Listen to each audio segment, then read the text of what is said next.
Top 10 के list में number 1 पे अमरपाली दुबे है। हाँ जी, नंबर 1 हीरोइन है अमरपाली दुबे, आप गूगल पे भी देख सकते हैं। दूसरे नंबर पे है काजल राघवानी जी।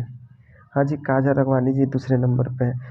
तीसरे नंबर के बात करें तो रानी चटर्जी है। हाँ जी, रानी चटर्जी। और चौथे नंबर के बात करें तो सबसे प्यारी हीरोइन अक्षरा सिंह जी है। हाँ जी, 4 नंबर पे है अक्षरा सिंह जी। पाँचवें नंबर के बात करें तो मोनालिसा है, जो अभी सीरियल में काम कर रहे हैं, फिर भी 5 नंबर पे उनका नाम है।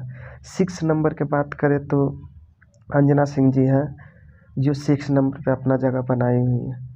7वें नंबर के बात करें तो प्रियंका पंडित है, जो 7 नंबर पे मौजूद है हीरोइन में। 8वां नंबर में पाकी हेगड़े जी हैं, आप देख सकते हैं पाकी हेगड़े 8 नंबर पे हैं, गूगल पे भी सर्च मार के देख सकते हैं। 9 नंबर पे है रिंकू घोष, भले फिल्म में काम नहीं कर रही है लेकिन फिर भी उनका नाम 9 नंबर पे है।